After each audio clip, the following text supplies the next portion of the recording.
Hi students, today we are going to discuss about fructose metabolism, right? The important minor pathway in carbohydrate metabolism is fructose metabolism, right? You all know well about the fructose, it is a monosaccharide, okay? So in fructose metabolism we have two questions. One is outline of fructose metabolism, that is overview. Second one is sorbitol pathway or polyol pathway. Very important. All the words in this board are very important, either MCQ, short notes or essay question length. Okay, usually coming under short notes answer. In this fructose metabolism, that is overview, how the fructose will get metabolized. Okay, first reaction is fructose is converted into fructose 1-phosphate. Actually, in glycolysis, glucose is converted into glucose 6-phosphate. Like that, fructose is converted into fructose 1-phosphate. Here the enzyme is fructokinase.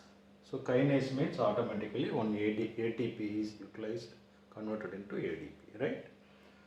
Fructose converted into fructose 1-phosphate with the help of fructokinase. Okay. This fructose 1-phosphate again converted into two products, that is glyceraldehyde and dihydroxyacetone phosphate.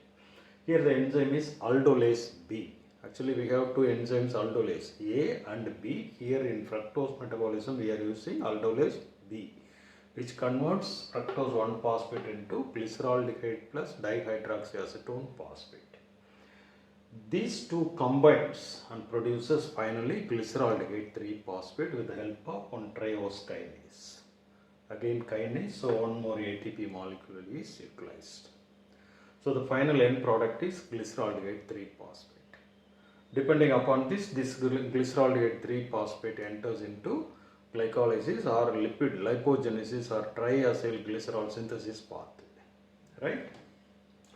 So we have two enzymes, aldolase-B and fructokinase. So that's all about the metabolism. We have two diseases for these two enzymes. One is essential fructosuria is due to the deficiency of fructokinase, right? Fructokinase deficiency will produce essential fructosuria. This is only one MCQ from this disease, very rare disease, so don't worry about other points. Whereas coming to hereditary fructose intolerance, another important MCQ or short note question, this is due to the enzyme deficiency of aldolase-B. Here the problem is, actually this is coming under autosomal recessive disease. The main problem is because of this deficiency enzyme, this will lead to accumulation of fructose 1-phosphate in liver, right? So liver accumulation means automatically hepatomegaly. Hepatomegaly leads to always jaundice, and the patients are having loss of appetite and vomiting because of the fructose indigestion accumulation. That is, amount is high of fructose 1-phosphate will produce vomiting and loss of appetite. Some babies or patients are having failure to thrive also. So these are all the manifestations of this hereditary fructose intolerance. Important point is this disease also having intense hypoglycemia. Babies are having glucose, fructose, glycogen, everything will be there, but they are in hypoglycemia because this enzyme blockage leads to blocks the accumulated fructose 1-phosphate blocks the glycogen phosphorylase, which is very essential enzyme for the glycogenolysis, that is conversion of glycogen into glucose. Why these patients are having hypoglycemia? Because of the deficiency of glycogen phosphorylase, which blocks this fructose 1-phosphate accumulation. Another important point for hypoglycemia is decreased gluconeogenesis also. It will block all the substrates for the gluconeogenesis also. So for this hereditary fructose intolerance, very important question. Why? They will go for hypoglycemia because of the decreased gluconeogenesis and decreased glycogenolysis. Glycogen is there, but they are not able to convert it into glucose because of the deficiency of glycogen phosphorylase, right? This is about fructose metabolism overview. Second question is sorbitol or polyol pathway. Very simple. but very, very important. Usually the glucose is converted into sorbitol. Sorbitol converted into fructose. That's all about polyol pathway, only 3 products, that is glucose, sorbitol, fructose. Here the problem is we have 2 enzymes, that is aldose reductase and sorbitol dehydrogenase. If there is any deficiency, what will happen? Okay. So aldose reductase means we use 1 NADPH. Here dehydrogenase we are using 1 NAD, oxidation reduction reaction like that. So this aldose reductase actually absent in liver, very, very important MCQ. Whereas it is present in these 4 areas, lens, retina, kidney and peripheral nervous system. Another important MCQ.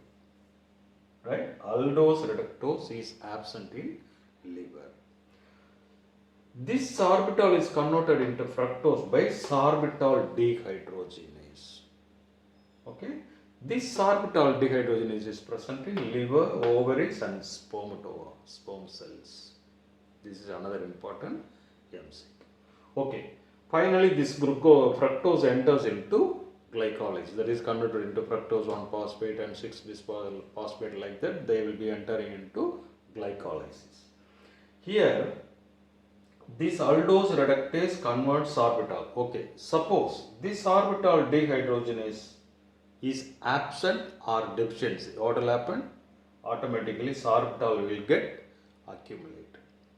If the sorbitol get accumulated means where the areas are lens, retina, kidney and peripheral nervous system, and they will be the reason for, that is accumulated sorbitol in lens, in retina, in peripheral nervous system, in kidney is the reason for the microvascular complications of diabetes mellitus. It is, if uncontrolled diabetes mellitus, the sorbitol production will be more. This accumulated sorbitol will get deposited in retina, lens, peripheral nervous system and produces retinopathy, nephropathy and neuropathy. Right? Very, very important clinical point is accumulated sorbitol is due to the deficiency of sorbitol dehydrogenase. They will get deposited in lens, retina, peripheral nervous system and kidney and produces the minor microvascular complications like retinopathy, nephropathy and neuropathy. Okay, these are the causes for the microvascular complications. Okay.